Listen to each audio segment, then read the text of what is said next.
Good evening. This is Charlie Russell, and we're at Concord TV here in Concord, New Hampshire, and we're doing live election coverage. We're going to have results coming up from the city clerk's office. They come in. We've had them in at half an hour or less, but we're here for 2 hours, and I'm joined by Rosemary Lanier, a longtime citizen activist, and as I said, the godmother of Concord TV. You were instrumental in getting it organized 25 years ago. So welcome. Oh, almost 30. I think it was around 30. Yeah. So well, for the pre. So what's your view on the election? We were inundated with commercials and. Oh yeah, the ads were just horrible. As is fairly typical, though. Some of them were even worse this year, and we. Spend a good deal of time up at our cottage in northern Vermont, and then we get New York, Vermont, and New Hampshire ads up there. Oh, triple play. Yeah, and then we come down here, and it's mainly New Hampshire, I guess, and occasional Massachusetts. Well, were the New York and the other out-of-state ads? Were they a little more positive? I mean, I heard a lot of finger pointing and blame shifting or pointing. Not a lot of here's what I'll do when I'm elected. I tend to sort of turn them off. Yeah, well, and it's just past 7 o'clock. The polls have closed in New Hampshire. Hopefully, the ads will stop. Although just 20 minutes before, 20 minutes to 7, I got a call on my cell phone asking me if I had voted. I said yes, I had, and so they're still pounding away. But do you know which town has the shortest hours? Well, yeah, and you have some results. Which town? No, the shortest hour. Well, it could be. Okay. I did hear that at Dixville Notch, 5 people were on the rolls, and they came and voted so they can close the polls once everybody's voted. And I heard, well, two of the positions. The governor, Sununu got 4, and Sherman got 1. And then for Senate, federal Senate, Maggie Hassan got 5 votes. So and that was Boulder got none. Right, and that was kind of interesting. But beyond that, I couldn't find the rest. Somebody, it's been one thing that's been interesting, is that some of the races in New Hampshire are getting national coverage. Yeah. You go to. Well, they don't seem to be. I think a week or 2 ago they were saying there were like 5 national Senate races that were there, and now looks like it's Georgia, Pennsylvania, and Nevada, and I don't know.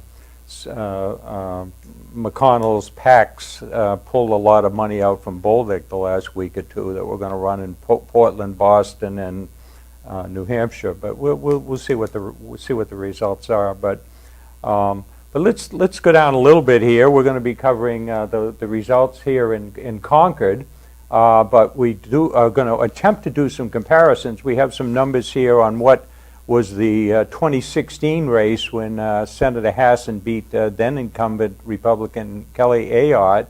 So we'll be kind of comparing what the votes were back then, the ratio with here, and we can see if there's any trends. We'll just see how it works. If I'm not mistaken, Senator Hassan won by just like 1,700 some votes. I think it was 12 to 1,700. But here in Concord, she took 59%. So we'd certainly expect Hassan to win, but I guess the margin would be something critical. And we can also do that for the governor's race.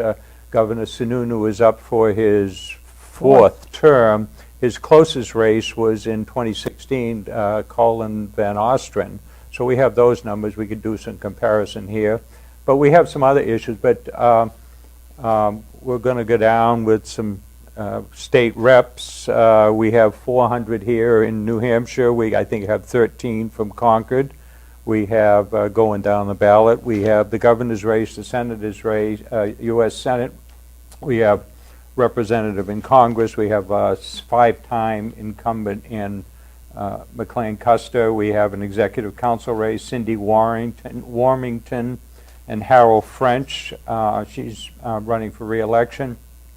Becky Whitley is our local state senator. And I think they changed the district. I think it's Hopkinton, Bow, and Concord. And she's against Linda Ray Banfield, and that's a rerun of last time. And then I guess we can I guess I can announce some results here. We have some also uncontested races. So Jim Richards, Ward District A, which is one, I guess The it's school board. He's school ran for board. school board. He was unopposed, and he's the chair of the school board, so we'll announce his reelection. Steve Shirtliff up in Ward 1, he is reelected without opposition. Connie Boyles Lane is Ward 2. Beth Richards, Ward 3, they're reelected. And Eric Gallagher, Ward 6, Gallagher without an H, he says. And Paul Halverson was on both sides of the ballot for county attorney. He won a tough fight last time. He's a Republican, elected last time, but he's on both sides, R&D. So we have some results in, but we're also going to be covering on the state ballot, there's a Concord question. Every 10 years, they put it to the voters. Shall we have a constitutional convention to decide maybe we should modify our Constitution or not? And it went down in flames 10 years ago.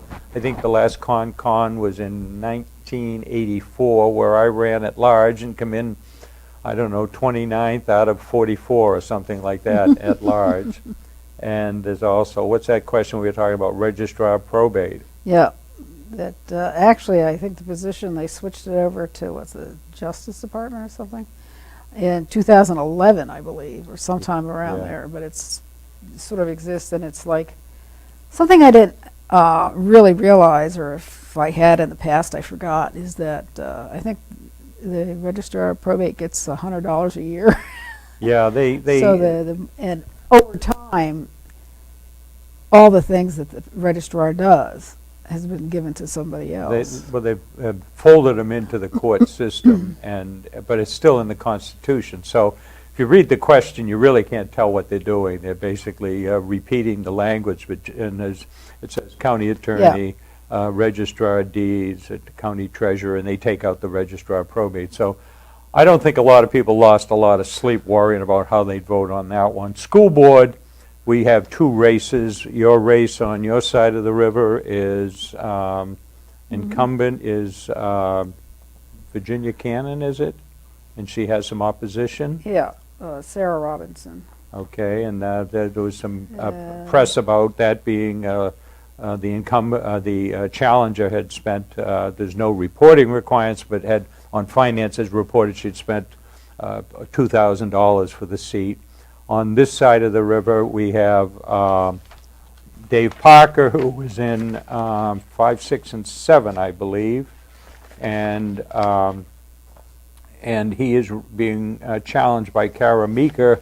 Parker is finishing up his 3 years, and Meeker is a challenger, and she volunteered. She had spent several $1,000s for it. So, well, the one thing too with the expenditures that people, have to realize, which I think I read an article in a Monitor, maybe I think that's where I read it, is that the people that spent money on it are the ones that are challenging. And the reason that the incumbents didn't spend anything, they still had their signs in their garage from last prior.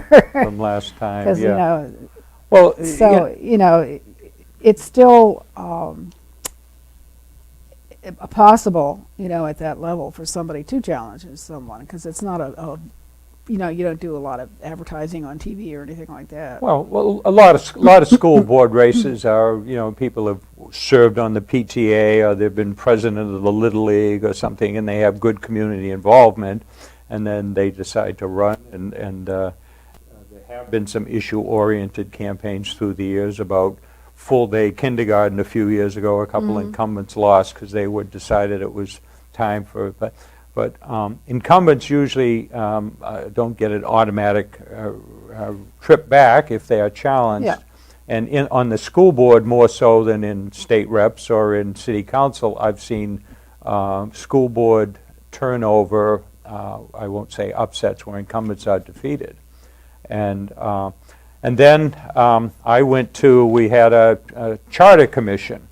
Oh, and yes. And I went to, fortunately it was at a building, school headquarters, not too far from my home, so I went to about 3/4 of the hearings. They must have had about a dozen of them, and there's 5 questions. So if you made your way through all of the races and then all the way down, then shall we eliminate obsolete provisions. That has to pass by 60%. I would certainly say that should go.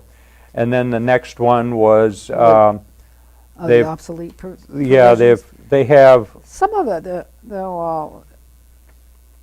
the obsolete references, some of the things they mentioned there was like it mentioned the law under which it was established. And I was thinking, as a former social studies teacher, somebody who likes history, that's not so bad to put in there. Now you know where it Learn how you started got and how there, it yeah. got there.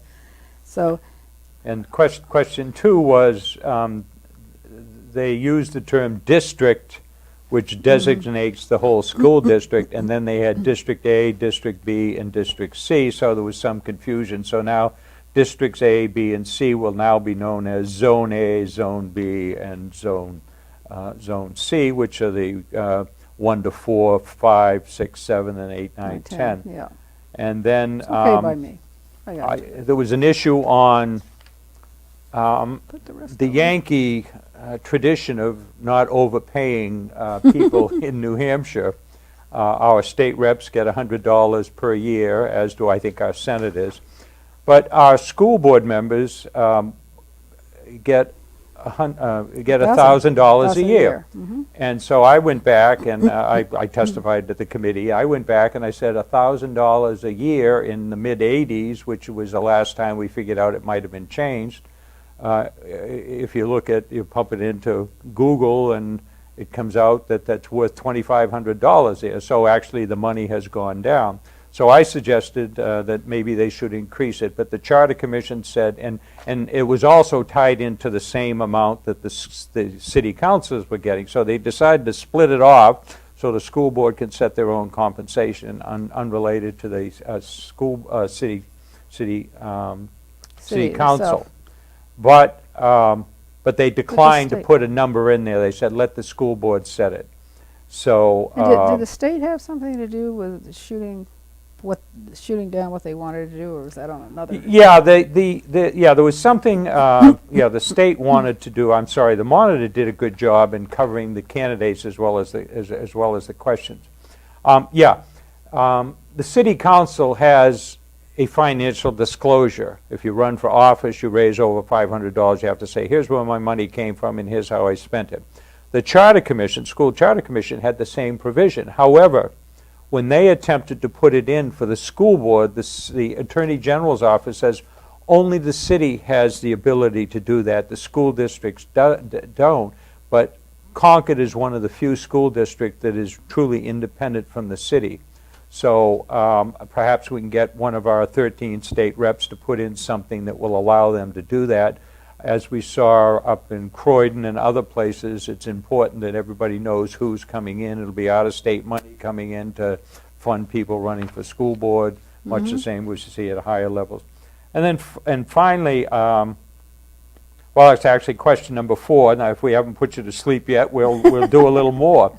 But a dozen years ago, they took the charter back from the state. If you wanted any change in the school charter, you had to go to the state. So the people voted it back, but now they want to go back to a state law that says if you're going to amend the charter or have a charter commission, you have to follow the state law as opposed to what's there. And that all of those have to pass at 60%. They also want to have a treasurer and clerk that is appointed by the school district. However, the Secretary of State said it has to be elected by the people. So That's the one where they put in something that So anyway. follow the state law. So if the state law changes, they can automatically do But what anyway. they want to. So let's take a look at the. Now we've covered the locals here. Let's take a look at the national issues. I mean, I think everybody saw it's James Carville back in '92 said for Clinton's advisor said it's the economy is stupid, and certainly that's one of the issues. That's the Republican issue in the race. And on the other side, on the Democratic side, or on maybe the Libertarian side, it was the rights issue, which included abortion rights or right to choose. So, what's your view on what's going to? I guess we'll find out which issue is the one that sticks, or whether it's going to vary. I think it ought to be rather interesting. I've read that in various parts of the country anyway, the number of women registering to vote and also taking a ballot has increased in a lot of communities. Mm-hmm. So, and I would also think in a lot of places they might not totally verbalize why they're taking that ballot. Mm-hmm. If they have family members, for instance, that have different views on abortion.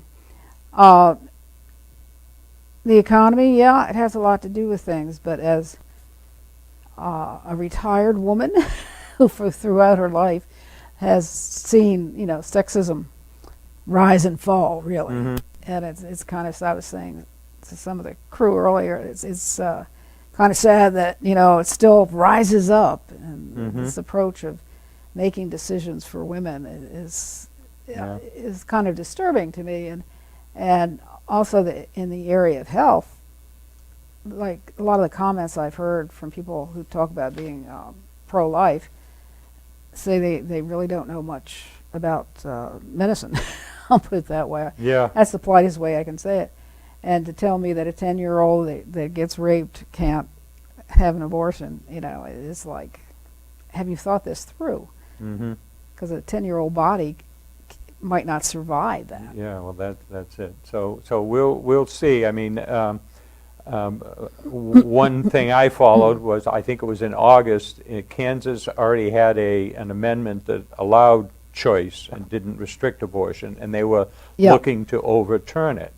And they had to vote yes to get it changed back to what a lot of conservatives want. And the polls were, which is something we'll talk about, were 50-50 before that, but after the results came out, Yeah, it was came out 60-40 in favor of leaving the choice amendment in there. Mm-hmm. And so, and that's interesting, because polling, people don't answer the phones, the numbers are down, people have cell phones. And I look back on Hassan and Kelly Ayotte. Real Clear Politics is an excellent website. And back on election eve in 2016, Ayotte was a 1.5 favorite to win the race, and she lost by probably 1/10 of a point, under 1,000 to 1,500 votes. So we'll see on polling. Go ahead. Yeah, I will say too, though, on the issues that affect people, obviously the economy really has a lot to do with it, and with the difficulties, particularly over the last few years with the pandemic and some people losing, many people losing their jobs. The crunch is there, and there's one thing about the economy that I notice people want to give full credit, whether it's positive or negative, to the president, and that's not right, because they have limited control over that, and right now we have a global problems, inflation. Yeah. And your policies might influence to the good or bad, but so there's a lot of issues. But well, here's the question I put together here, kind of by way of analogy. If a rooster crows at the break of dawn and the sun doesn't come up because it's cloudy and rainy, who do we blame? The rooster, the farmer, the weatherman, or maybe Mother Nature? Or do we blame anybody and just say it is what it is? Yeah, let's see what we can do to improve it. Great Britain has 10% inflation. The Prime Minister, who was sworn in just before the Queen died, is gone 6 weeks later. Yeah. The war and other things. Some of the issues, I think we're here in New Hampshire, we hear talk of it, but I don't think border security is as big an issue here in New Hampshire as it is in other parts of the country.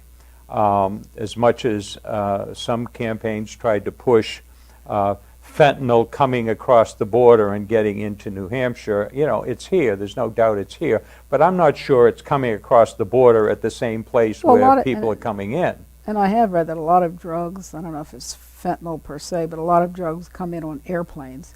It's really not. You can't put walls that high. And one of the best things I saw, though, I think on the internet, when talking about the wall and building the wall, is some Canadian was building a wall. had a picture of him building a wall to keep out the Southerners, us. Yeah. But depending on your perspective.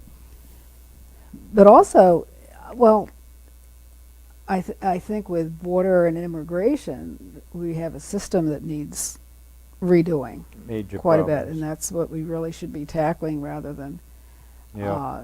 just trying to put down people and keep out certain people. And as a what would we call it? Our population's going down, Yeah. and if you want to survive as a country, you can't cut yourself off from the rest of the world. Yeah. Well, we're awaiting the first results to come in.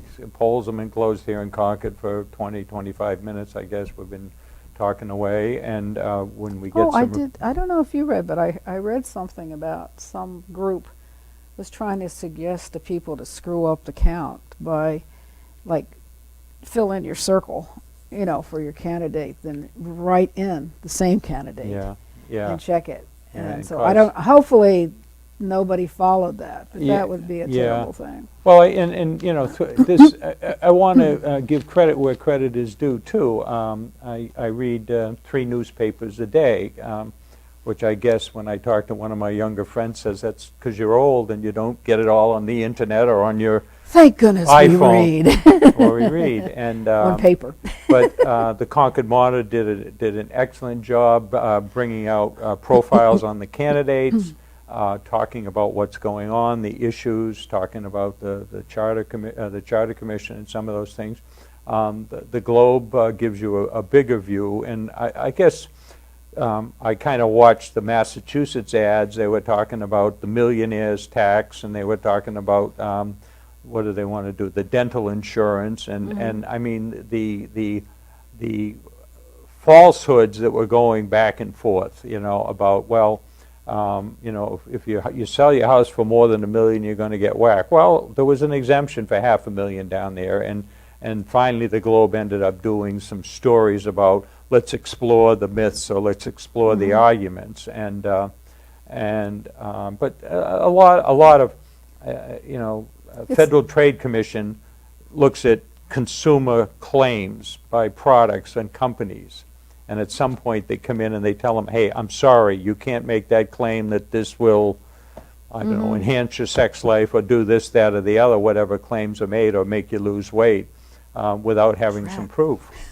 I know, as we all say, but there's and a if lot you of- did that on campaigns, I mean, but who's going to step in and do it? I mean, fact-checking, Yeah. fact-checking. It would be great, though, to see some of it, because it's like I've seen a lot with, the Inflation Reduction thing is providing for 87,000 more IRS Agents. to come over you. Well, I think it's over a 10-year period, and a lot of those 87 are going to replace the people who are retiring and Yeah. leaving. And they want more people and better trained people to go out after higher income people. Yeah, well, Because they have been cut back a lot over the last several years. And so they probably, do the easy pickings. one of the claims was the IRS is going to be knocking at your door with a gun and taking your property without due process. Now, I mean, I think if the Federal Trade Commission looked at those ads, I think they'd have a little bit of a problem there. I mean, and some of the things that have happened, Hassan was talking about how they've, and as well as Pappas were talking about how they've capped insulin prices, and they got some negotiations going on. Some things are being done there. So, but you don't hear an awful lot about. You don't hear an awful lot about solutions. The incumbent is a bum. We got to get rid of him or her. Okay, if we do, what are you going to do? Well, I know what I'm going to do when I get there. Well, tell us now what you're going to do there. So, I mean, I think it's time we get beyond this. If your opponent's in the other party, then they can do no right. But if you're in the same party with somebody, they can do no wrong. I mean, it's time to start evaluating people. For what they are and what they have for ideas and solutions. We can't change the past. Yeah, and some of the debates, to me it seems different. Now maybe my memory is starting to go, but some of the You too, huh? Yeah, some of the challengers are, it's your fault. You made that decision. Da, da, da, da, you know, and like pointing rather forcefully at incumbents and giving like all the quote blame to them. And I said, I think in the past maybe we discussed the issues a little bit more rather than throwing darts Yeah. at the individuals, and that's kind of sad. Well, I asked the question of a couple presidential candidates, I don't think it was last time, maybe 2016, that if we viewed the problems this country's facing as fires, then to put fires out you need water, and yet when we look to Washington for solutions to the problems and to the water, they're saying we need to use Democratic water. No, we need to use Republican water, and it's like, when the heck are we going to get some American water Yeah. to solve these problems? And Pappas and Hassan, as the incumbents, really pushed the whole bipartisan aspect. And you know, to the extent that I looked for it on George Washington's farewell address, and I couldn't find it, but I know he said, beware of political parties and partisanship, and that was, what, 200 and Some years ago. 235, 40 years ago. But, I mean, where does the partisanship stop? So, no Oh, by results the way- as yet. We're at 727.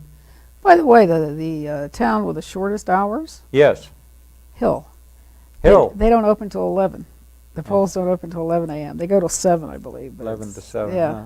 Whereas most go 7 to 7, and a few go I Hooks think it, 8 to 7. Hooksett, when I, many years ago, half a lifetime ago, I ran for county attorney. Hooksett opened at 6, so I was down there at 6 o'clock holding a sign on a frosty morning, Oh yes, and those are things. I ended up 1,500 votes short of being the first Democrat elected county Wow. attorney, as I said, half a lifetime ago in my early 30s. I did not envy the people holding the signs outside of the polls today, because that was a wicked wind. Yeah, And yeah, yesterday it was so pleasant. Yeah, But I said at least it wasn't snow. The first time that I held a sign in front of the polling place, yeah, the snow was taller than me in piles, you know. yeah. it was really cold. Well, and for those of you that think that this is the end of politics, let's see. The 2024 New Hampshire primary is 15 months away, Oh, folks. please. So enjoy those auto ads, those Black Friday ads, those, I don't know what other, Medicare. We're going to see a lot of Medicare enrollment period ads. But, you know, and we've seen, I guess Booker came up, Senator Booker come up to help somebody. Tulsi Gabbard renounced her Democratic membership and came up as a retired military person, came up and helped Tom Bolduc. General Bolduc. I'm trying to think who else has been up here. I think Amy Klobuchar was up. I saw her picture. Yeah, she was so. up. So, you know, they're all trying to get their foot in the door, make some friends. In the past, I've seen putative campaigns jump in and grab staff from Wow. a campaign in November saying, you know, back in 1975, Jimmy Carter showed up in April, which was unheard of to show up 10 months before or 9 months before a presidential primary. And that has led us to the almost continuous election cycle. So, I will say one thing about living in New Hampshire, that we usually have the advantage to be able to go and see people in person. oh yeah, Because, well, I was born in D.C. When I was 11, we moved to Maryland. But even in Maryland, that area, I mean, to really get to know your representatives and anybody in politics was not that easy. And here, yeah. you can see them all, you know. Well, And that's an advantage, I think. Which, even though I'll be terrible here and say we're first in the nation, that's why we get so many of them. Though maybe we should have a group that's first in the nation, but whatever. But yeah. that does lend to the opportunity to actually get to meet the people running for national office. Well, it's 7:30, we have no results, so I'll tell probably one of the better stories in meeting the candidates early on. 1982, Alan Cranston came to Maura Carroll's house, who was a state rep, and he had a little coffee. And there were probably 25 or 30 people, and he was giving us his background, and he was a senator from California, and he said, let me tell you my story. He says, I was a reporter in Germany in the late 30s, and I was horrified. I think it was International News Service, which was like UPI, but they're no longer in under that name. And he says, I was watching what was going on in Germany with Hitler, and I was sending these dispatches back, and they weren't printing them because they couldn't believe them. So I read Mein Kampf. I sent the book to a New York publisher and said, publish this book and don't leave a word out. And they did. And he says, and I got sued by Adolf Hitler for copyright infringement. And everybody's jaw just dropped. And he said, and I lost. You know, but he says, I had to let the world know what the story was. Mm-hmm. And apparently you can look it up on the internet, but and then he went on, at some point he said, I decided I didn't want to report the news. I wanted to be part of the government that was able to make, and then after the atom bomb in 1945 in Japan, or the two of them, he got involved with the nuclear disarmament movement in the late 40s, and he kind of moved on, and then he was a treasurer of California. He moved up through the ranks, and he became a senator, and he ran in '84, and he was probably the most liberal running at that time. And then I think Gene McCarthy jumped in almost as an afterthought near the end and kind of cut his vote. Mm-hmm. So, and he withdrew the next day. But I mean, those are the type of stories you're not going to see and hear. And how do you get to know the candidates? And you know, with Trump, a lot of people said, well, he didn't have to stand in anybody's living room because they knew him with "You're fired" or whatever his shows were. But that's part of the whole thing. And one thing I'd like to do, as we're waiting here, is really thank all the people that work the polls. Yeah, I think that's a good. Because there's a lot of people involved, and I think when I was doing it many decades ago, we got a few bucks, but nothing to. Yeah. Maybe it'll buy you a meal. And also our city clerk Janice Bonifant and her staff. Mm-hmm. There, I think Janet doesn't sleep the weeks around elections, and they really do an excellent job, and we have full confidence in them, and we really appreciate all the efforts. Yeah, well, part of the and as we've learned, that's what makes democracy work, and we've learned in other parts of the country, those poll workers are feeling threatened. Their numbers are down. I think I heard something about, I don't know, it was the American Legion or a vets organization was coming up with they want to come up with 50,000 volunteers, retired military vets that would be doing that. So we realized how important it was. We lost a couple good Democrats over the last couple of years. We lost Eva Sartwell. She was in her mid-90s, and Eva always pushed to make sure you get your Democratic ballot inspectors and people in there to help out, because you never know when they're going to try to do something. And she knew, she had been a big union person. Mm-hmm. And then, of course, we lost Catherine Rogers, who had been, she had run for, I met her in Jimmy Carter's campaign in 1976, 75, and she had been, a county commissioner. She had been a... they want to see if you voted. No, well, it's certainly not election results coming in. She had been a county commissioner, she had been county attorney, she had been on the city council, she had run for mayor, and she had actually run some pretty solid political campaigns through the years as well. But anyway, so we're at 7:35 here, and that was not my congressman calling me. I'll shut my phone off. And I thought I had already shut it off here, my old flip phone.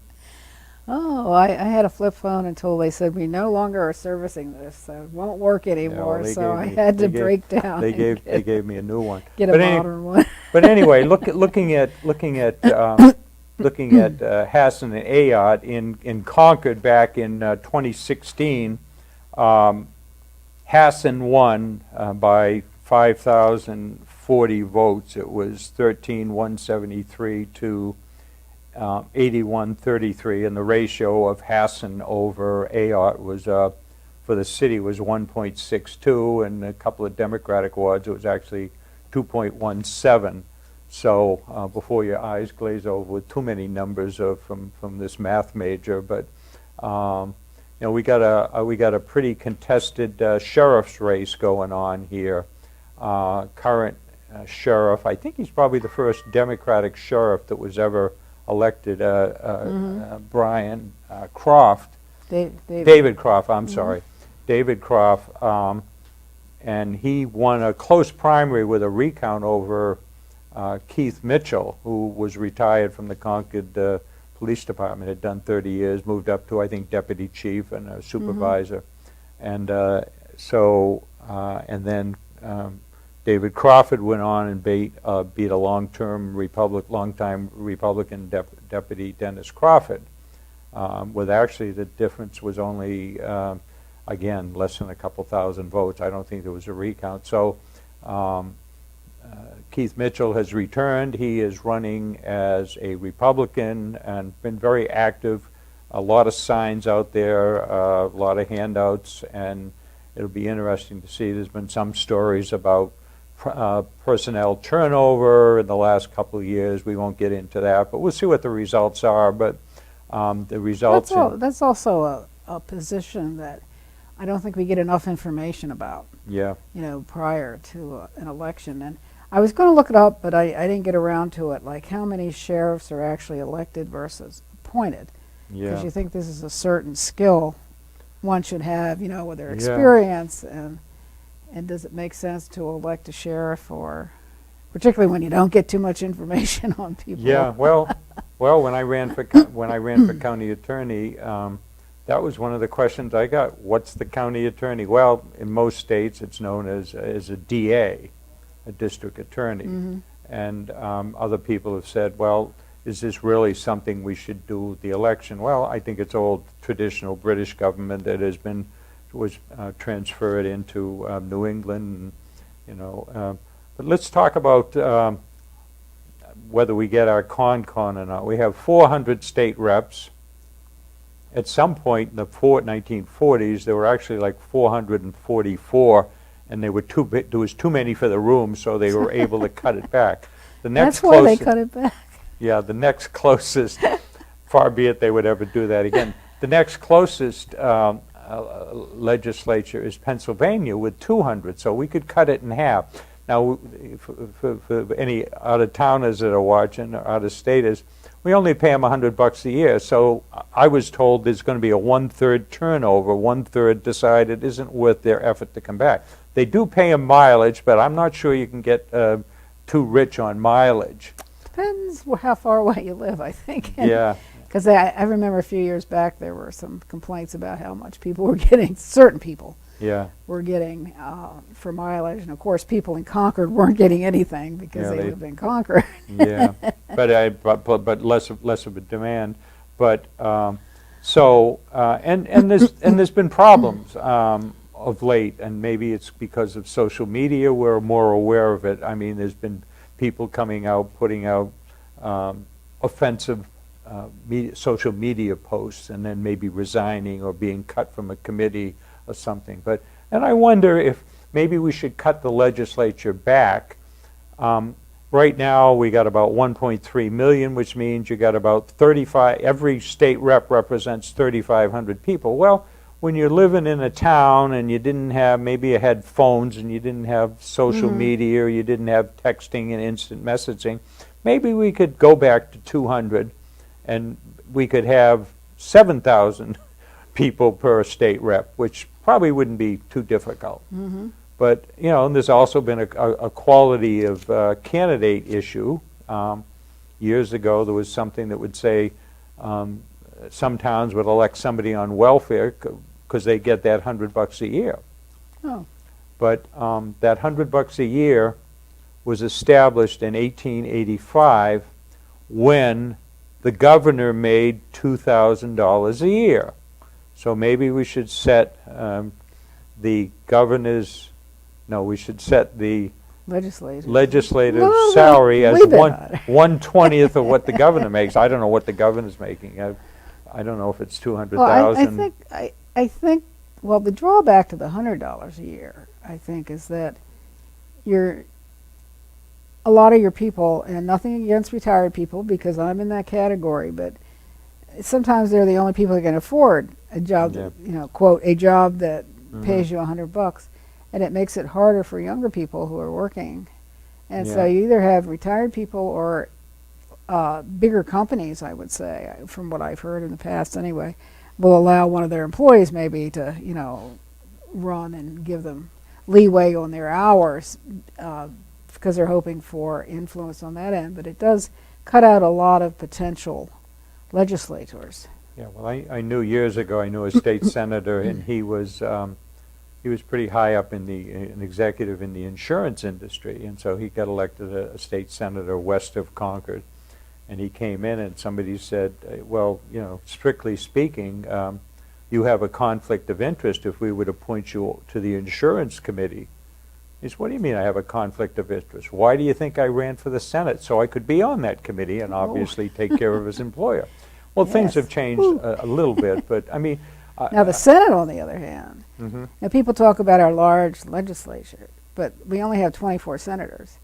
So I said it only takes 13 people to control what happens in the legislature in a way. Yeah, well... So, maybe cutting it in half is not such a bad idea.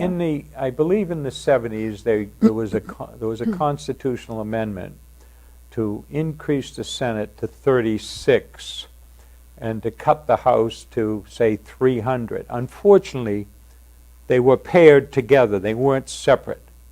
And so I think probably I know it went down. I think a lot of people agreed we should have increased the Senate because they serve on a lot of committees. A lot of senators are on 3, 4, 5, 6 different committees. So, but anyway. One thing that is amazing these days is the amount of money that goes into campaigns or support of candidates, because some of it's outside support. But when you were talking earlier, I was remembering I helped Mim Dunn, I think the first time that she ran for the legislature. I think the budget was $70. Yeah. That's what we could scrape together, maybe get a few signs or something. Mm-hmm. And now you have, well, was it Citizens United? Yeah, that I think really that was a decision. allowed anybody to put in ridiculous sums of money. Well, I was reading something. Some rich guy put in $10 million, I think, on one candidate. And another one, several million. And I'm like, wow, this is there's a lot of good things you could do with that money. Yeah. Well, so there was talk about the results being delayed because people, as you said, they would not vote for their candidate up above. They would do it. Well, they do it two times, so they put double it. Look for a double vote then. Yeah. And then they check to see that. Because I was a moderator one year, quite a while ago. A lot of things happened in the past. And when you put in a ballot, if there is a write-in or there's a stray mark or there's a double vote, then it goes into a side bin, which is called it's called a red stripe ballot. And apparently over the last couple of years, some moderators, because we had it, I think it was in Laconia, and it may have been down in Amherst or Bedford, the moderator didn't know to open up that, and so there were actually uncounted votes. And so, the tactic I heard was, you alluded to it a little bit, was to make these red stripe ballots go in the side, and then that forces them to be hand counted. I asked the city clerk, Janice, whether that was going to slow down results, and she said, no, we expect them to come out at the usual time here at 7:45. I know, but I understand turnout was pretty heavy today. Presidential elections, the turnout is usually 75% of the the 30,000 or so in off-year elections, non-presidential years, it's 58%, so which it turns out to be about 3/4 of what would happen in 2020. But I have a feeling it might be a little higher than usual. yeah, I went into the community center, which is now Ward 4, not 5, behind City Hall, and I saw a couple people, younger people, registering to vote, and there was a steady stream. I went to Ward 5, which is now over at the McAuliffe School. You go in from the Rumford Street sign across from Mayor Gross's old house, where Arnie Arneson lives, and they had temporary parking only for voting. And both sides of the street were pretty solid lined, and they had it, this was the indoor. You went in the indoor, and there was immediate left turn into the gym, and then you went out, and when you went out, they actually had, not barricades, but things where you would go out the exit door, so you didn't have people bumping into each other. And so it was well planned, and so we'll see what happens. But we got some film. Is it time to run some film, maybe? Show us what was going on in the polls here. If we haven't put you to sleep yet, we're going to show you some films to wake you up.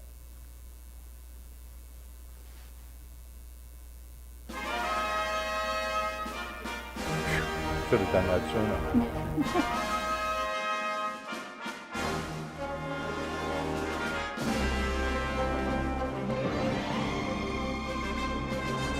I'm Jim Richards. I'm running for the school board from District A, and I'm unopposed, but I come out because it's just so important to meet the voters, to be out here and listen to them.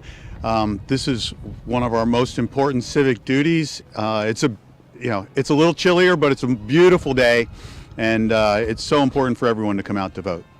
You have your most influence over local elections. The decisions that we make affect everyone in the city and the community of Concord, and we want to hear everyone's voice, and it's important that we hear everyone's voice. So I hope everyone comes out today and casts their vote. My name is Bill Kretovic, and I'm out here to vote today because I think it's important that everyone gets out there to vote and have their voice heard, and let everyone know where they stand by voting. Concord is an outstanding community to live in. I've raised my family here, and it's important to give back to the community, to participate and be a part of the community.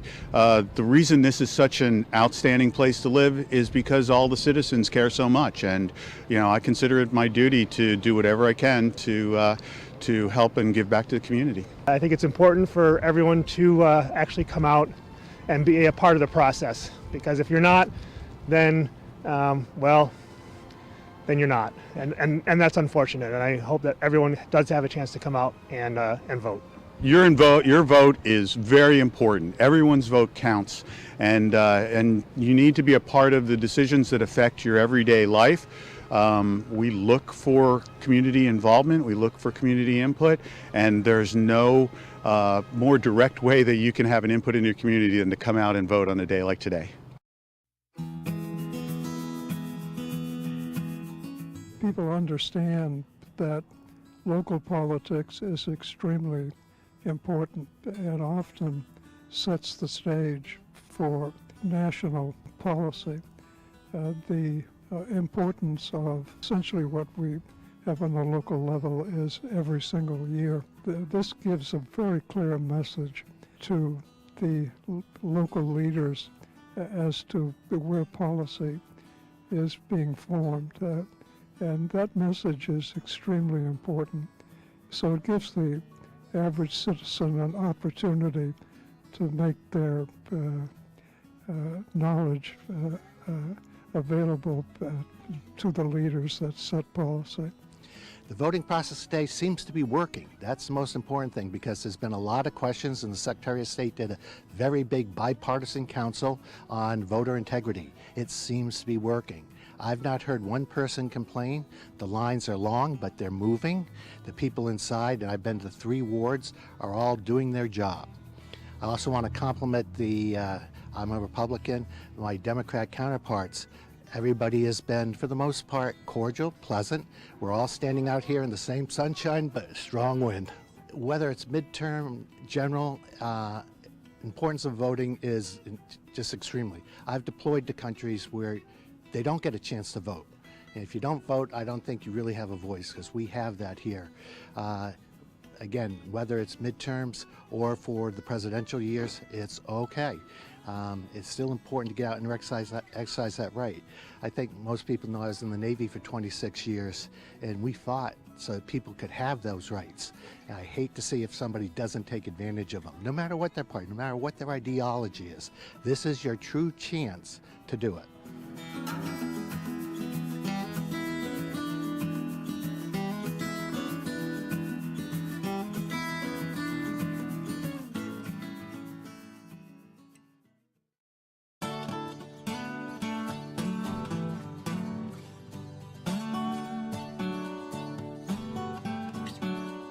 So here we are on Election Day, November 8th, 2022, and we're in front of Chris McCall School in Concord, and we've had a really good turnout.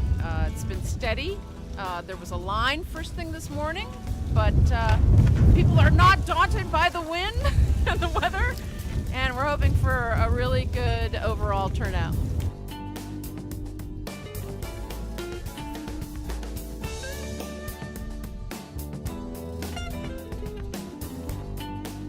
I've been out here since 7, and and the wind is really hefty. So anyway, yeah, the stream has been really steady. Apparently, from what I've heard from the people inside, it's been more than expected turnout. So that's really awesome. People are getting involved, and that's what we want. This is New Hampshire, and you never know what your weather's going to be like, and you just roll with that. And this has actually been a perfectly lovely day. And I would say that it is incumbent upon all of us, if we cherish our democracy, if we value the ideals of our founders, that it's on us to uphold our democracy. And we are honored. We are honored to be able to volunteer and participate and do what we can to cherish and honor the democratic process.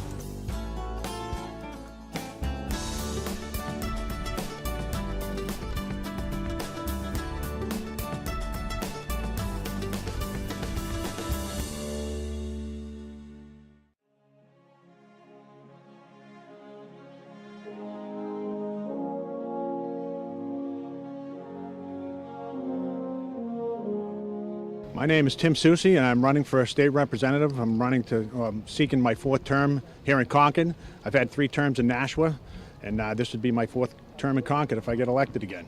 Okay, my name is Bob Bertrand, and I am a candidate, as you can see, for state representative for Ward 7, which is the south end of Concord. I've been a firefighter, retired firefighter now, but I was in 29 years in Nashua.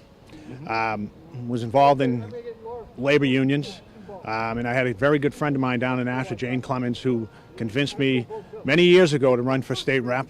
And I wanted to give back to the community and see what I could do and see if I could make a difference. So I kept at it, and when I moved up here to Concord in 2016, they had a spot open and asked me if I'd be interested in running, and here I am. And it's my pleasure to be running for state representative because I feel it's important for people to take an interest in their community. Well, if you want somebody to be representing you in the way that you see things, I think you try to seek those people out, and getting out to vote, it's a right that everybody has and should get out and vote. And that's how you seek your representative. So I think it's important for everybody to come out and vote. We've had a good continuous group of people coming through, and everybody, and usually in this ward, everybody seems to get along well, and it's a very involved community section, and I'm glad to be part of it. If you don't, do it yourself, then you can't complain if something happens. We have a responsibility as citizens to support our government, and for 70 years I believe that, and try to get out and do what I can.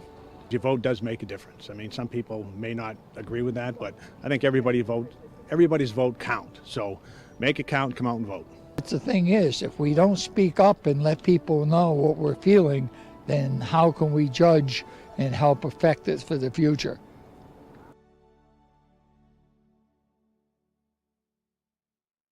And we're back, and we still have no results, folks. So we're going to go down the ballot, and for governor, incumbent Chris Sununu going for his 4th term. John Lynch won a 4th term, and was it 08 or 10, I guess it was. And there's a couple libertarians on the ballot, Kelly Halderson and Karolyn Boyzenko. And then Tom Sherman, who's a senator and a doctor from the Seacoast area. U.S. Senator Don Bolduc, we've certainly seen a lot of ads. Libertarian Jeremy Kaufman and incumbent Maggie Hassan. Elected senator, state senator several times. She actually lost to Prescott, who was in the Republican primary on the Seacoast. And I think she had defeated him, and then she was governor twice. So she's had one loss through the years, certainly not looking for one this time. Congress, Robert Burns is a conservative Republican running against Ann McLean Custer, 5 times, running for her 6th term. Lot of family history there. Her father was executive counselor for years. He ran for governor, I think, around 1970. Malcolm, was it Malcolm? Yeah, Malcolm McLean. He was actually mayor of Concord for a while. And then her mother was a state senator, probably a rep before that. Harold French is a state senator, has lived around the Concord area, Warner, up in Franklin. I think he's currently in Canterbury. He was, I think, a 2-term, maybe a 3-term state senator, and they were redistricting, and he decided not to. Cindy Warmington, 1st-term executive council, the only Democrat on the executive council, Republican. And one thing is kind of interesting, I think, that like all the Democrats running for executive counselor from the various areas of the state, so have been sort of working together. Yeah. Well, we'll see. To try to, see if we can. We'll see what happens change there. Things. There was a time when there was actually a couple terms ago, there was a Democratic 3-2 majority there. Linda Ray Banfield is running for state senate, a rematch against Becky Whitley from last time. Banfield runs a fairly low-key campaign. I think she's actually ran for mayor against Jim Boulay. Ward 1, Steve Shurtleff, unopposed. Kevin Moore is running, and nobody knows these districts. State Rep, Merrimack District 28, okay? That happens to be Wards 1, 2, and 3 in Concord. Kevin Moore ran last time against Steve Shurtleff. This time he's running against Art Ellison, who I think has been elected twice before. He's retired adult education director from the Department of Education. And let's see, and then moving down the ballot, we talked about Keith Mitchell running as a Republican for sheriff, a retired 30-year employee of Concord Police. Ben Ware, W-E-I-R, as a Libertarian, and David Croft, a Democrat, the current incumbent. Paul Halverson, interesting history with Paul. Paul is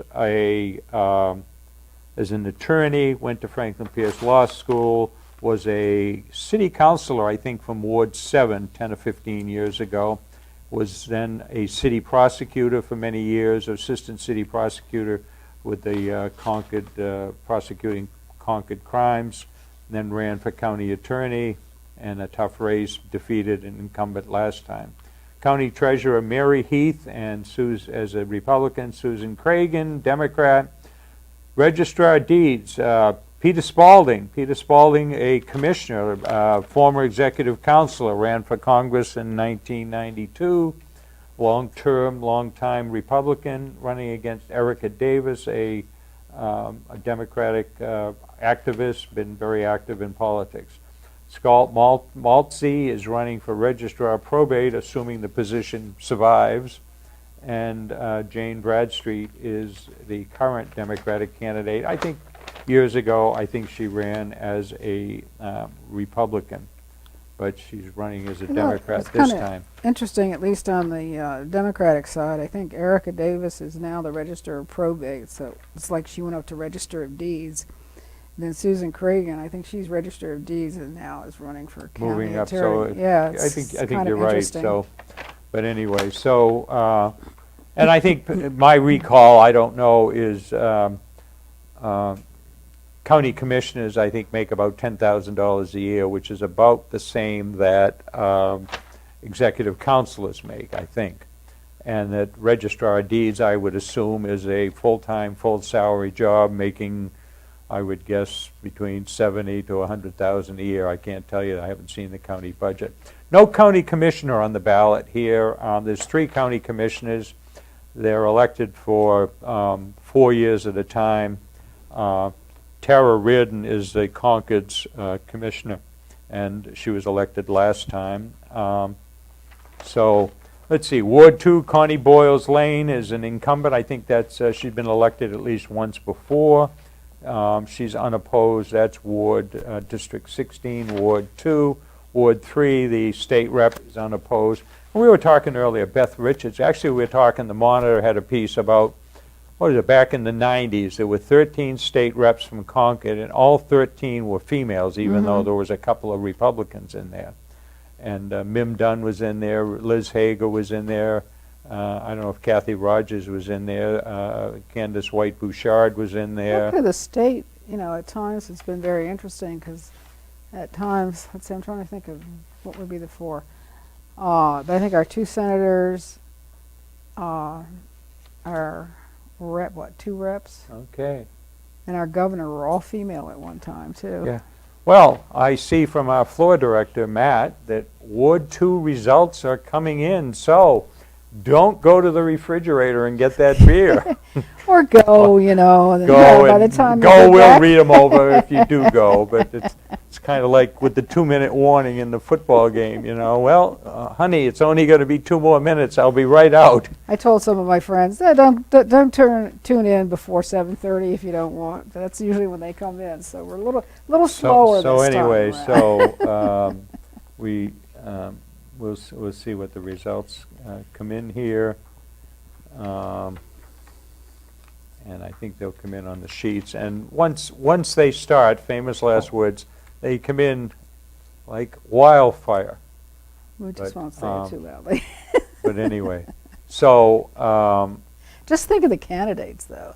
They must be sitting on edge. you well, know? I mean, well, I've been there. One time we weren't doing the primary, so I went down. And there was, I think it was when Feltus first beat Cass Ardinger. I was right there when they turned the key and Nick Wallner read the tape, and they found out whether they won or lost right there, or at least saw that it was somebody's home ward, and if you didn't win your own home ward, it wasn't a good sign for the rest of the election. So I've been there, and you know, they read them off, and then they have to add in the red stripe ballots, and you know, if you're 10 votes ahead of your opponent in one ward and there's 15 red stripe ballots, you better not start the victory party quite yet until they count those red stripe ballots. So, but anyway, so we wait with bated breath. Yes. Bated breath, which is an old British saying, as opposed to unabated. Oh, okay. It's B-A-T-E-D and not B-A-I-T, Oh, like an animal. So I had that discussion with somebody. But that sounds painful. Bated breath. nationally, if you're going to watch the results, Nevada's considered a toss-up state. Georgia, we should have some results early. Georgia in the Senate race is interesting because unless you get 50%, it's a runoff. So you may have, and there's a Libertarian Yeah, there's candidate a in third between, candidate, and yeah. you may have a runoff like they did, 2 years 2 years ago, ago. when they ended up tying for the Senate. Pennsylvania's been an interesting race. Certainly has. Brings up a lot of, you know, general issues, too. One comment I saw in one letter to the editor from a Republican says, I've always voted Republican. However, I'm going to vote for Pappas because he's not my favorite person, but I think he can do a better job than the Levitt. 25-year-old Carolyn Levitt. Carolyn Levitt that's running. But he then went on to say, however, I think the parties need to do a better job coming up with better qualified candidates. And, getting the blessing from Donald Trump, like 3 or 4 candidates looking for the Senate or looking for state rep, U.S. rep, is not really a criteria. Even Mitch McConnell sort of let the cat out of the bag. That not all the candidates were the highest quality. I read an interesting article, and I went back to get it. I didn't have a printer at the time. I went back to get it. But what will the national election results show? And they said, well, if it's a blue wave, or both House and the Senate go to Republicans, and Biden's going to have a difficult time trying to do anything. And that might discourage him to think about not running again, which has been raised by several people. On the other side, if some of Trump's hand-picked or hand-endorsed candidates don't win, then that may have some impact on him thinking about it. And I thought back, I was a 10-year-old when Eisenhower was finishing up, and he was then, at that point, the oldest president ever. He was 71 years old. And that was old back then. Yeah. And now the torch is passed to the new generation. And we had Kennedy at 42, and Nixon was probably 46 or 48. They both got elected after the war in 46. And so I'm kind of wondering, is this a shift from the baby boomer generation to a new generation? And I'm sure, at some point in your life, you realize that there are people being elected president that are younger than you.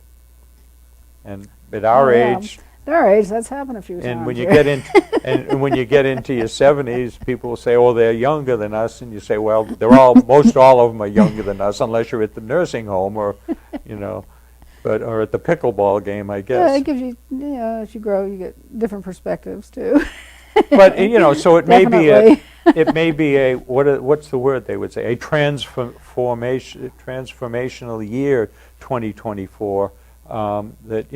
So who ran last time? You hear Cory Booker was out there running, and Amy Klobuchar was running, and some suggested she might have been VP, but for that Milwaukee problem with the police and some scandals, not scandals, but she had been a prosecutor at some point out there. And but anyway, and I suggested that, And I would say to people too, depending which way the election goes and how that makes you feel. yeah, If it makes you feel down, find some people that are incredibly positive. I read a book, Cross That Bridge, I think it was called, that John Lewis wrote, yeah, and talked about his time in the civil rights, and how doing things, with love is really what they did before. They never fought back. They were being, beaten and jailed and all that, but they figured love was going to win out. And sometimes I wonder about that, but it was good psychologically to read that. And then, what was the other one that'll pop up in my head again? Oh, I was reading something from Robert Reich, who was the Secretary of Labor under Clinton. And he said, he was so positive about it. He says, "We're the future. We, the young people, we, looking at all types and classes of people and, religious beliefs and whatever, we are the future. And even if even if things don't come out the way we want it right now, we're still the future. Keep working at it and hanging with it." And part of me says, "Oh, come on, give me a break." But the other part says, "Yes, I have to keep on seeing that and believing that, because I work not only for a better society for me, but for my children and my grandchildren, and those that come later. And sometimes you have to pull back a little bit for a little while, but don't hang back too long." Well, 1992. don't stop believing about tomorrow, Tomorrow. you know, and, you know, to the extent that, I mean, as much as people talk about spending and unbalanced budgets, you know, Gingrich, Kasich, Clinton, and Gore balanced the national budget in 97, 98 range well. Well, under I hear- Biden, the debt is decreased in half, and I think somebody came in with statistics. Woo-hoo! Again, I can't see. Go to video. We're going to Video. video. Okay. Not quite yet, folks, but Looks like he has two we sets. shall return. Just a second. There.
Well, we got Ward, no, we're not back.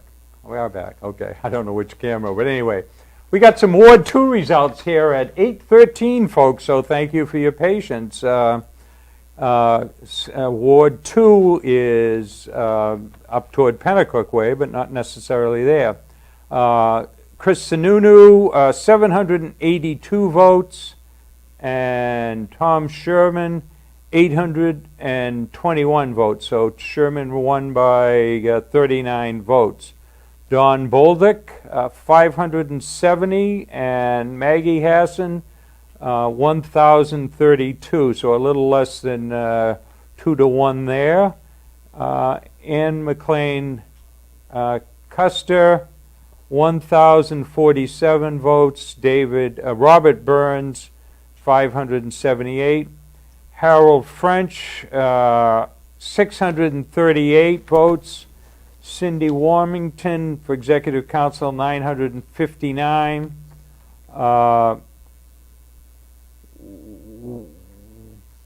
Linda Ray Banfield, State Senate, 601. Becky Whitley, 986. Art Ellison, 972. Kevin Moore, 615. Kevin Mitchell, 600 and, let's see if I get this right, 623. David Mitchell. Croft, 75. 75, which I'm not sure that's a What's the correct 80? number. I don't like, following further out it says 880 write-in. What is that supposed to mean? No, David Croft, 880, I'm sorry. The write-in was Ben Ware was 75, I'm sorry. So we'll give you that.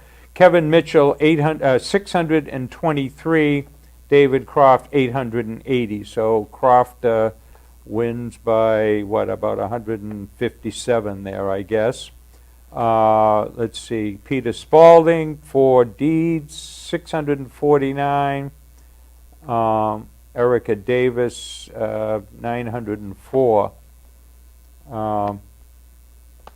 Registrar of Deeds, the Democrat Jane Bradstreet, 942.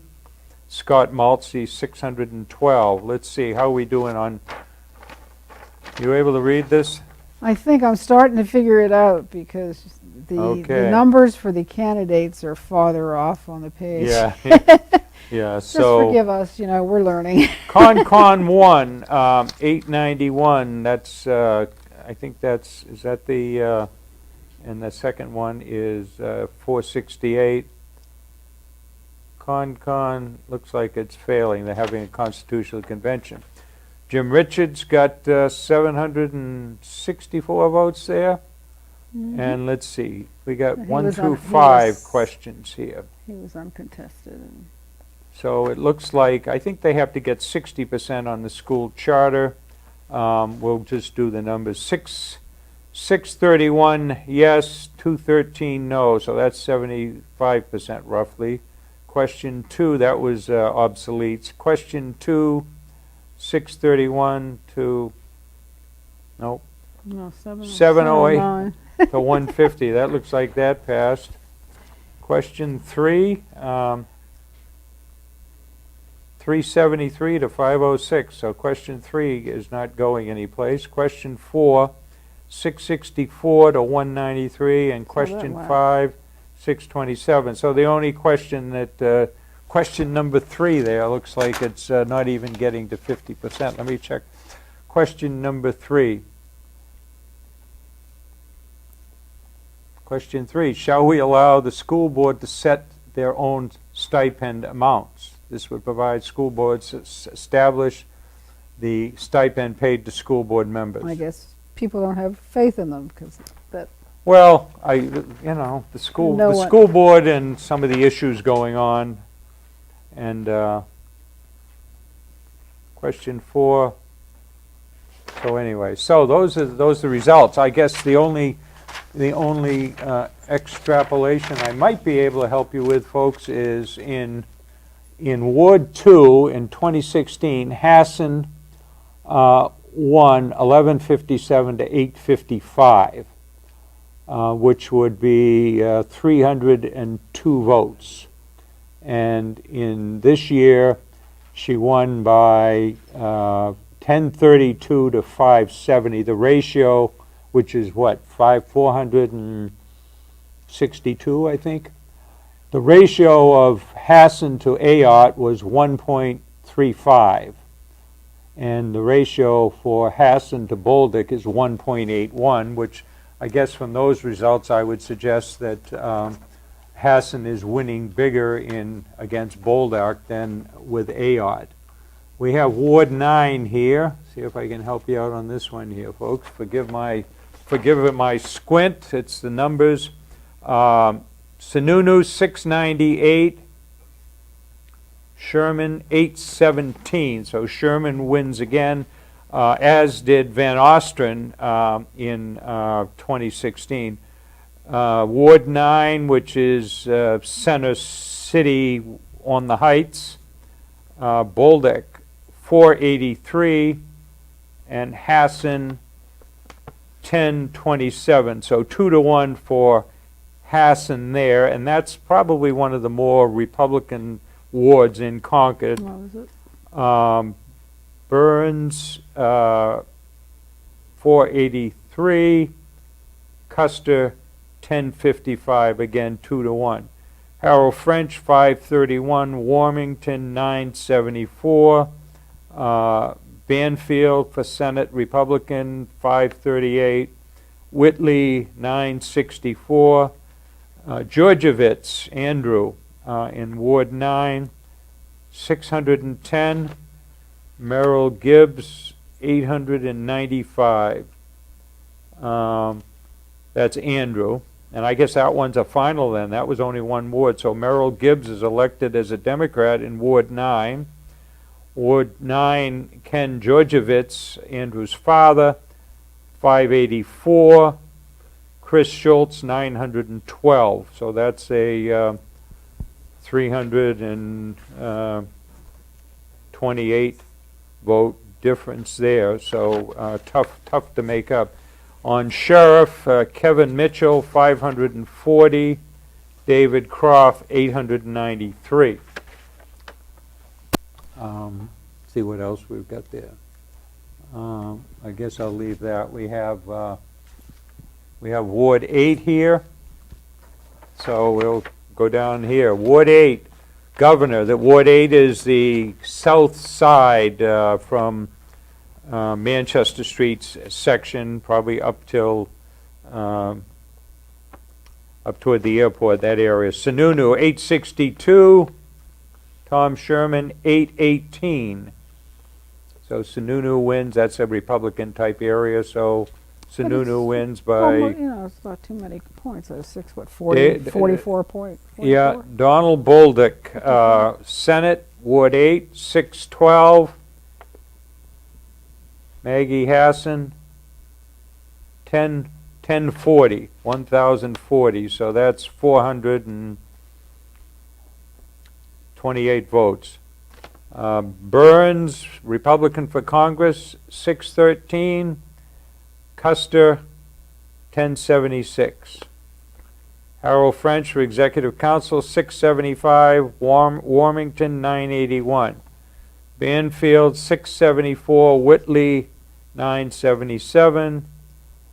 Dennis Soucy, 741. The Republican candidate running once again. James Rosner, 918. So Rosner, the Democrat, is elected in Ward 8. Chris Wood, 679. Rebecca McWilliams, 962. So that'll be 6, 7, 8. That's a 3-district one. So the Democrat takes a lead. Mitchell, 661. Croft, 888. So 217 vote margin for the Democrat there. Matt Heath, the Republican, 723 for County Treasurer, 880 for Susan Cragen. Peter Spalding, 703 as a Republican. 901, Erica Davis. On the questions, school board, school board District C, which I guess is a 3, this is 8.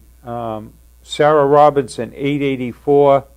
Gina Cannon, 408. So a big loss by over 400 votes to Gina Cannon. Robinson running well-financed, high-profile campaign.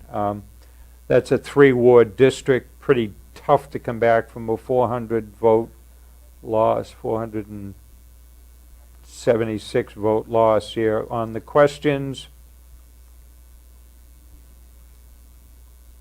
question 3 on shall a school district set their own stipend? 643 yes, 778 no. That's again lost. Looks like the other questions are comfortably above 60%. So we do have some results in. We'll kind of do a little, looks like we may have some more coming in here. So here we go. Well, thank you. I got Ward 7. You got Ward 7 Yep. here?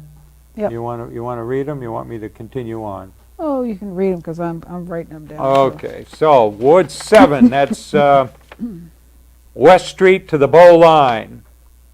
Chris Sununu, 946. Tom Sherman, 1385. Big win for Sherman in that ward. Bolduc, 649. Hassan, 1657. So that looks like a 1,000 vote win for Hassan down, Hassan over Bolduc in Ward 7. Burns is 649. Custer is 1685. Another 1,000 vote win for the Democrats down there.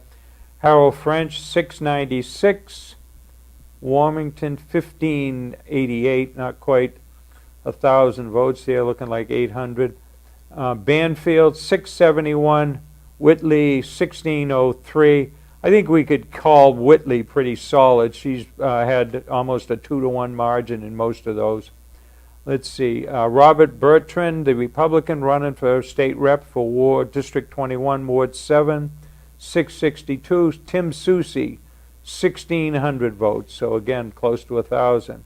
Chris Wood, Republican for a 3-ward district, 30, 688. McWilliams, 1,555. Mitchell for sheriff, 805. Croft, 1387. And it looks like the school board is going to be not setting their own wages there. 836, question 3, 1227 no. So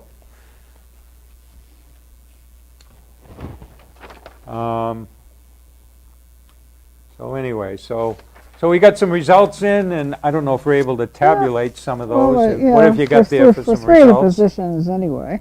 What do you think we can do there? For governor, so far Tom Sherman has 3,741, and Chris Sununu has 3,288. So pretty touch and go. Well, you know, a little bit, what, 500 difference or something. Uh-huh. For the Senate, Maggie Hassan, 4,756, and Don Bolduc, 2,314. So that's a little bit more than double for Hassan. 2-to-1, huh? And similar things with the representative, Annie Custer, 4,863, to Burns is 2,323. Well, I don't think a ton of surprises there. No, We're a but Democratic town. This And does not reflect the state city. as a whole. no, and the same with the county races, that the Dems usually do well on county races, and that and then the countywide, it's a Republican area. So let's see, Ward 9 here, 485. I'm sorry, 485. And let's see, what do we got there? They're challenging senior citizens here with this small print. Yeah, well, that's it. This is usually you get big sheets, and we apologize for the delay in getting the results in. It's 8:28. We're going to be joined in by WNHN. They're going to pick us up around 8:30. We're going to recount some of these results, but all right, we didn't have that on. So the results are coming in. Looks like we have what? We got 4 wards. We got 2, 7, 8, 9. Is that what we got here? I think. Yeah. 2, 7, 8, 9. And so actually it was 7, 8, and 9. 7 and 8. McWilliams is handily ahead of Chris Wood by over 2-to-1 in Ward 7, and a little closer in Ward 8. But anyway, so, but let me do my comparisons on Bolduc and Ayotte. 1040 divided by 632. 1.64. So in Ward 8, which is a little more Republican in this town, in 2016, Hassan won by 357 votes. This year she won by, looks like, 408. The ratios are 1.45 in 2016, and Hassan's ratio is 1.64, her ratio of her vote over Bolduc. So to the extent that, I'm sorry, what do we got here? 20 minutes, From radio, okay, we won't be going into radio for quite a while here.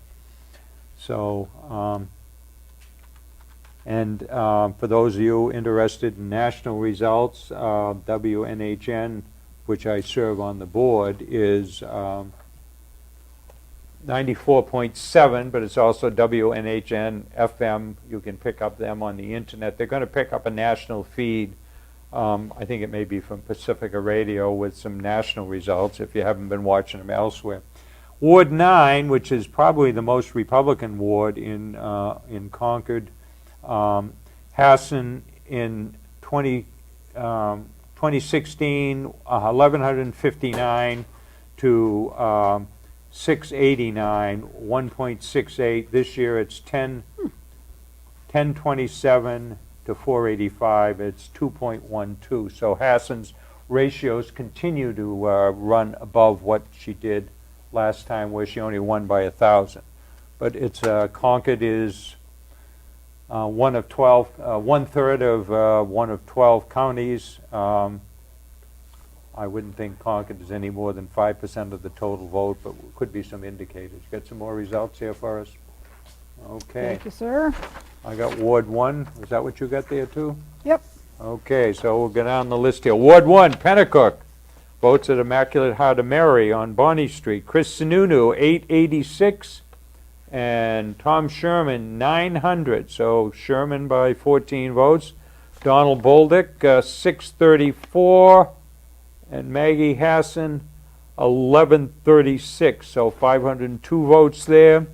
Robert Burns, 632. And Custer, 1172. Harold French, 696. Warmington, 1071. Banfield, 686. Whitley, 1078. Just about 400 votes there.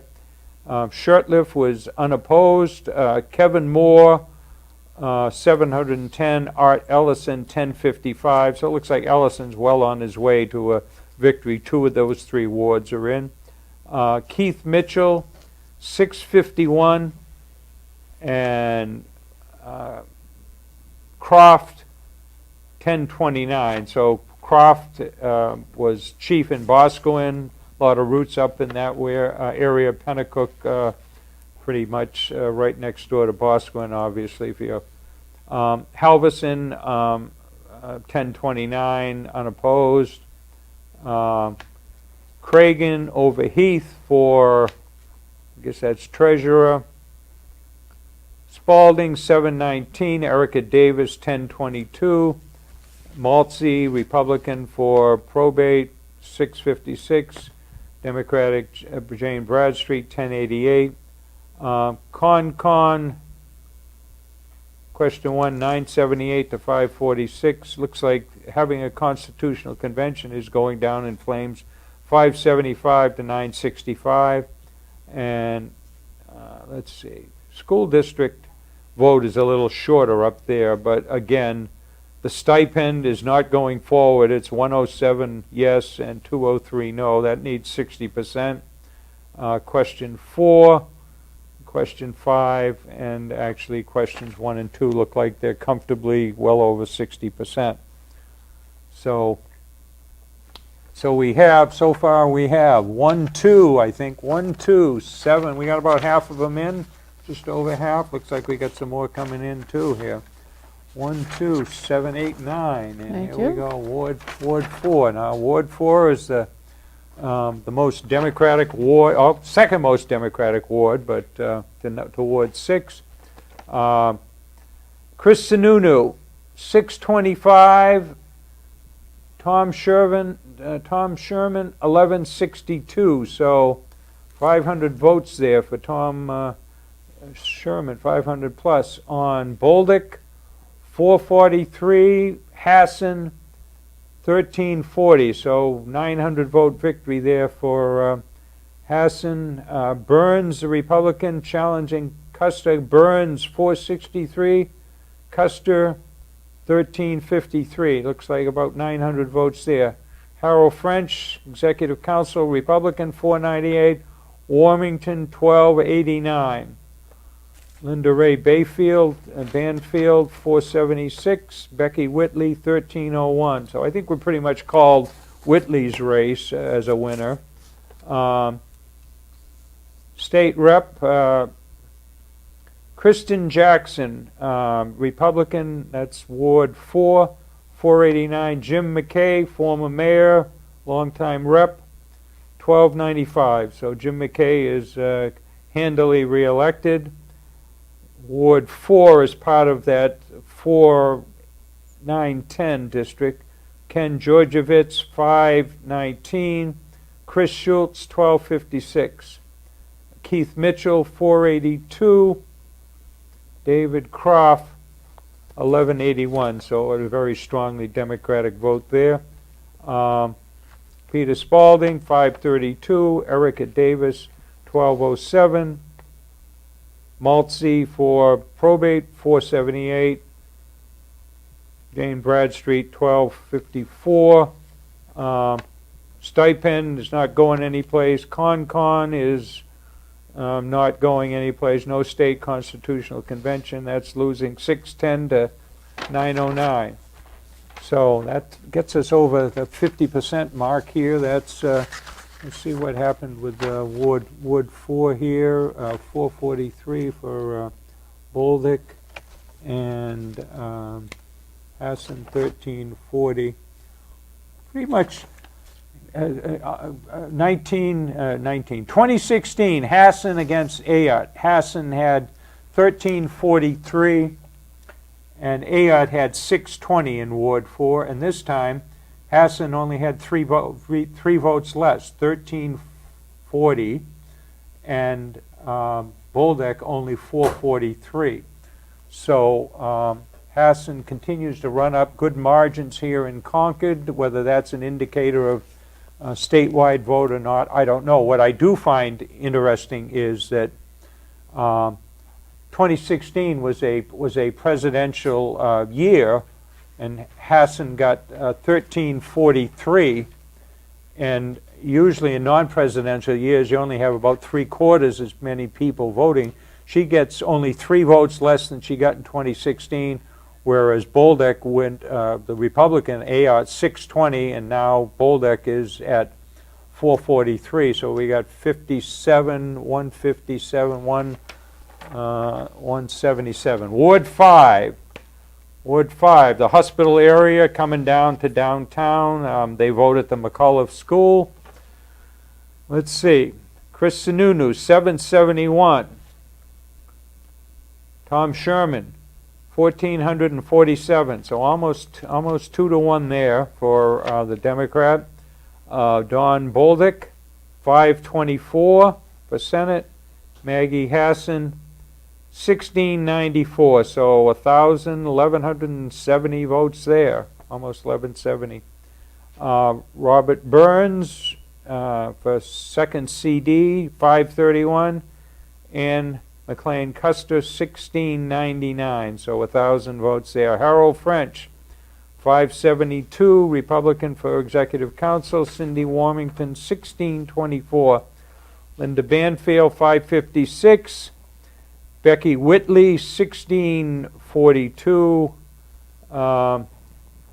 Patrice Myers, Republican for Ward 5, District 19, 555. Mary Jane Wallner, 1641. So Mary Jane Wallner first ran in 1980. You do the math. I bet you that's, what, 22 times she's been elected? This time by, it looks like a 3-to-1 margin. God bless her for hanging in there and standing in. Jim McKay first ran, I think, in 1982. So we've got a couple long-time politicos who are excellent candidates, but also excellent representatives. Chris Woods, State Rep, 566. Rebecca McWilliams, 1601. I think we've called McWilliams winning that. Keith Mitchell, 653. Croft, 1444. So Halverson unopposed. Mary Heath, 637. Susan Cragen for, what's that, County Treasurer, 1475. Peter Spalding, 644 for Deeds. Erica Davis, 1468. Maltese, 520.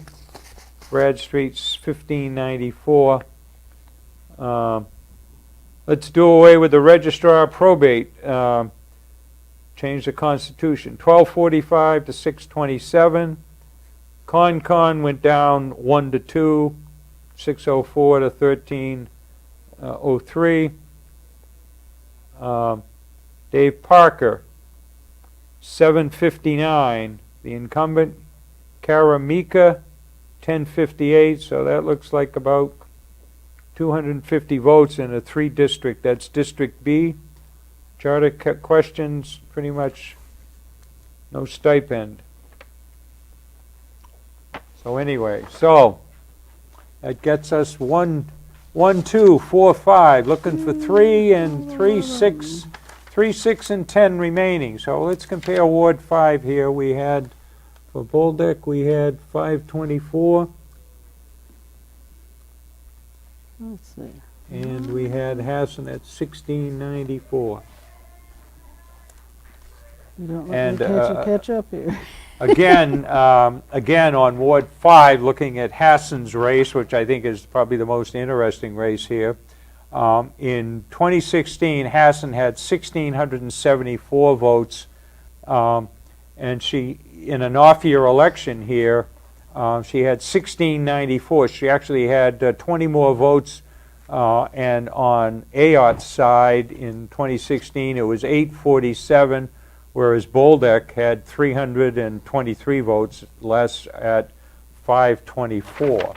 So we got Ward. 1, 2, 3, 4, 5, 6, 7. You want a summary for 7 wards then? Yeah, why don't you give me a summary there for what you got? You've been Okay. doing good math over there. Hopefully. Well, we'll With find out. With 7 wards in so far, for governor, we have Tom Sherman, 7,250. And Chris Sununu, 5,570. For Senate, Senator Hassan is 8,926, and Don Bolduc is 3,915. For Rep, Annie Custer, 8,087, and Burns, 3,949. So certainly looks like Hassan's coming out of Concord with at this point, looks like 5,000 and Yeah, she has the best split. 5,011 votes with 7 of 10 wards in. Let me just do some more numbers here. 1674 divided by 847. I got that number already. 1694. Forgive me, folks, for a couple of calculations here. Divided by 524 is 3.23. So in the ratio of Hassan to the Republican in 2016 in Ward 5 was 2.0, twice as many. In this year, it's 3.23. So Hassan is certainly running a lot stronger here in Concord than Ayot did 6 years ago.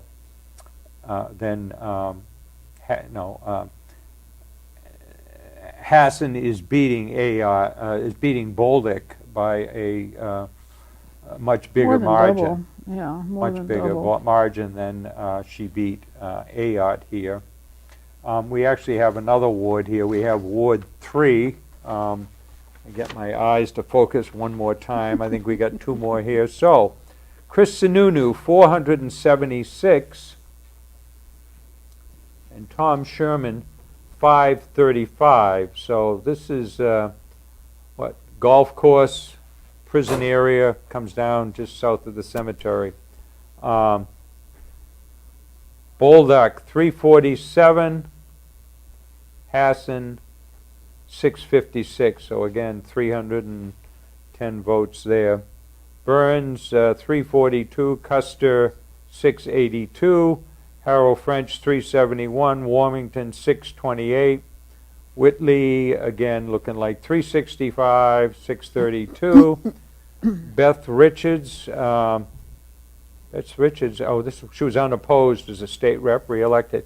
Kevin Moore, 371. Art Ellison, 619. So I guess I think that's the end of Ellison and Moore's race. Ellison won all three quite handily, so Art Ellison is reelected. Keith Mitchell, 391. David Croft, 564. Heath for treasurer, 410. Cragen, 572. Peter Spalding for registry of deeds, 391. Erica Davis, 582. So it looks like Davis will come out of Concord with a pretty good ratio of, pretty good lead, but Concord is only 1/3 of the county, and usually outside the county can be very Republican. So we'll see if Peter Spalding can make up some of that or not. And then Maltese, 354. Bradstreet, 625. Concord going down in flames, 354 to 571. Looks like the 5 questions are going to pass, except for the stipend of question 3 for the school board, 378 to 544. So I think we can kind of throw that one question out, and that one's pretty much decided. They have to get 60% for that to pass. I can't tell you on the other questions. Looks like we may have a couple more wards, or our last two. Let's see, 10. we've got 10. 10, and we're still looking 6. for 10 and 6. Okay. We don't have 6 yet, but 10. Okay. So we're pushing 8:47, folks, and if you're still with us, thank you for your patience and listening to our commentary early on. Ward 10 is East Concord. Pretty much runs from 393, used to be 393 up to the Canterbury line, and I guess over to either the river or 93. Chris Sununu, 1173. Tom Sherman, 1227. So about a 54 vote margin there. For Bolduc, 863. Hassan, 1529. Now that, I think, was the place where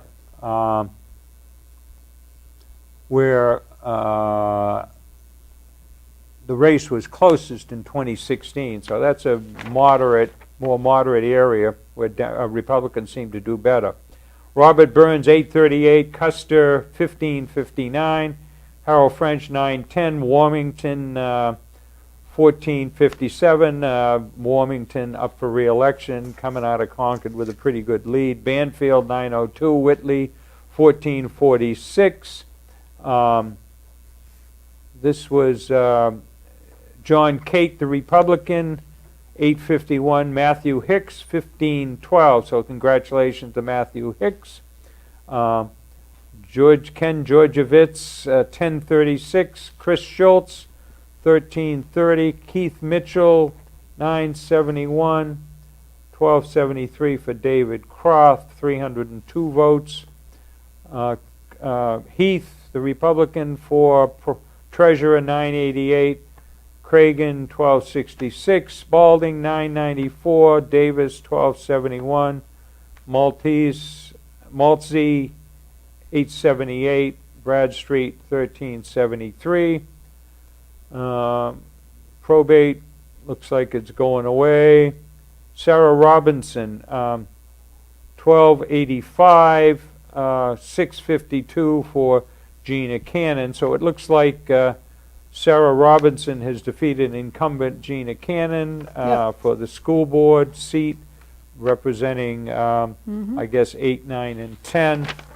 And I really hadn't checked on, let's see, 5. We're waiting for Parker. 5. Well, 6, let's see, for school board, we're waiting on 6. School board, 6, but I And was that looking at has 5 and 7. Have you got Parker Yeah. and Yeah, I have their statistics here. have you got their? Are they?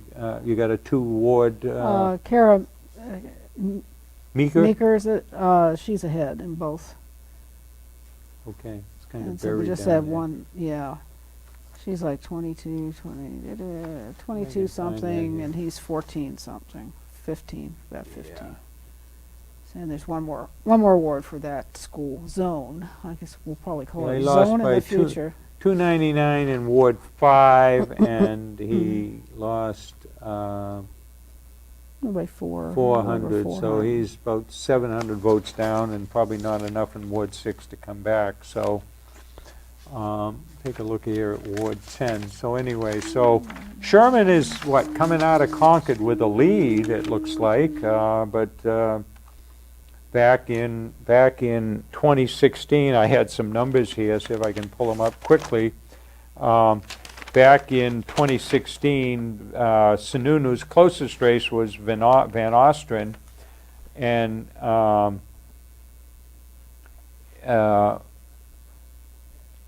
trying to think what happened here. Van Ostren ended up winning Concord, and I won't say it was 2-1, but it was certainly looked like it was over 60%. And so we'll see what happens there. We'll see if we can do one more ratio here for you on the Bolduc Hassan race. 863, and Hassan had 1529. So based upon the ratios, which discounts the actual raw vote total, but gives you some indication of how it's going here. 863, 1.77. So in Ward 10 in 2016, Hassan beat Ayotte by a ratio of 1.2 to 1, and in 2022, Hassan won by 1.77 to 1. And again, I have to check that number. Is that 1529? Irony of ironies. I mean, Hassan's votes are. I mean, in 2016, with 22,000 people voting and a 59% turnout.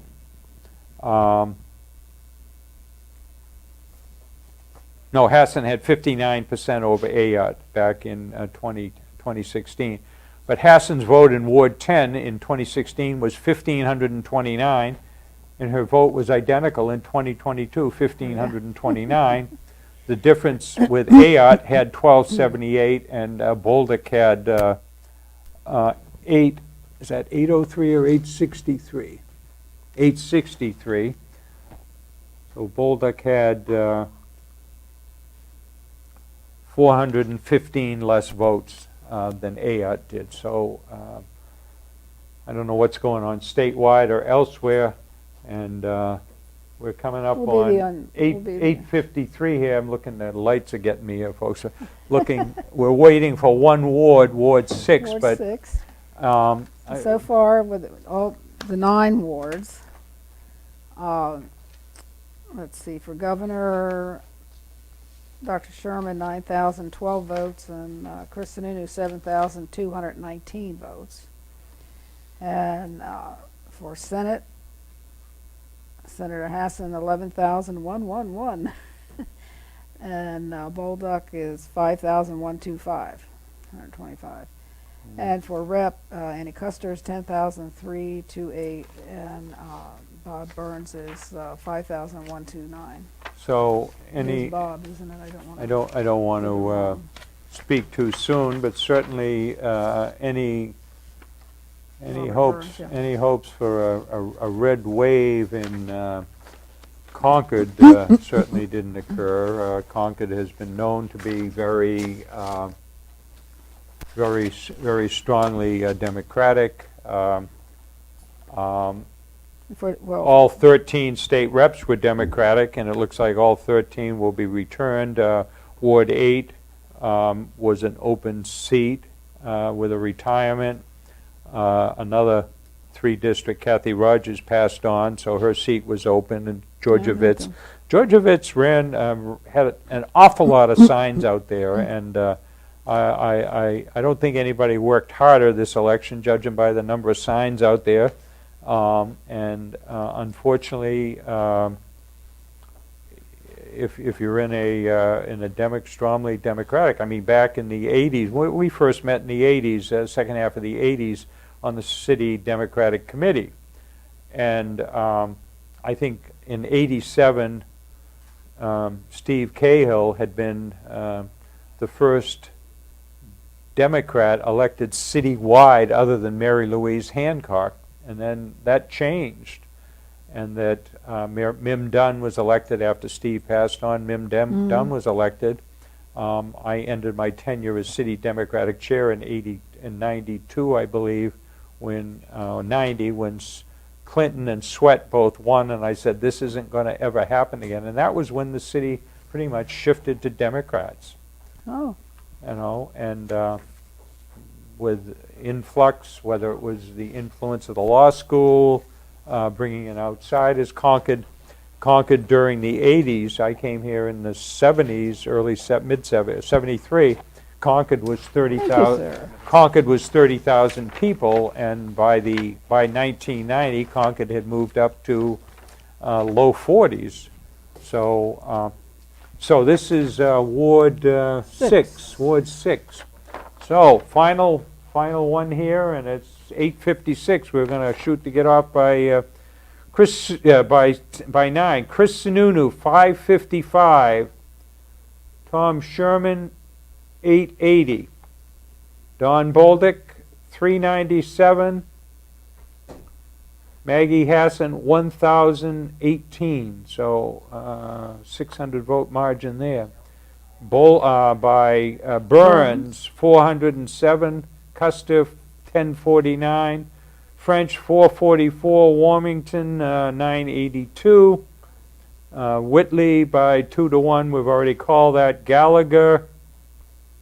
All 10 ward results are in. We have total numbers on the screen. Yeah. Okay, so all numbers are in here, and they're going to put can't read numbers 'em. up on the screen, which doesn't help us if you're listening on WNHN, but we'll continue on here.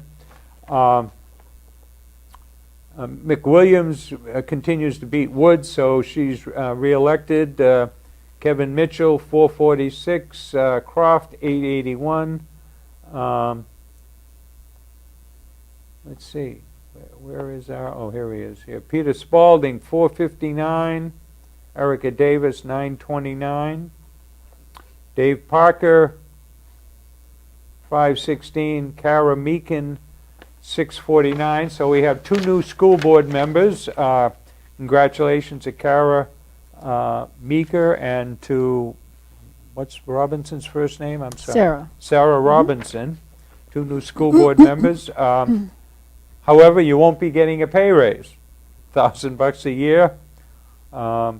School board, your salary will be tied to what the city councilors get paid, which is $1,000 a year. So on charter questions, it looks like all the others are comfortably passing, and we're going to post up. I guess we're going to post up some final results here. Going to take a 2 minutes to wrap it up. Okay, so if you got some final numbers there as you race down there. So. Okay, for governor, Tom Sherman, 9,902 to Chris Sununu, 7,774. For the Senate, Senator Hassan, 12,129 to Bolduc's 5,522. For Representative Ann Custer, 11,377 to Robert Burns is 5,536. So that's more than 2 to 1 on both those two. So, a little bit. so And that's then, Sarah Robinson got 2,947 to 1,468 for Cannon. Gina Cannon, I think it. And David Parker, 1,459, and Cora Meeker, 2,899. so. And You got any more there? the So incumbent, it was interesting, the incumbent, at least 2 wards, Richards, I think it is, for the school board, he didn't get any votes. yeah, well, they didn't report them. Nobody. Nobody cared, but well, I don't think there's anything, well, there is a little bit in one. So the big number here, I guess, with some maybe national implications. In 2016, the Hassan's margin ratio over Ayott's vote in Concord was 1.62. So it was 13,173 to 8,133. This year, it is 2.20. So that's improved substantially.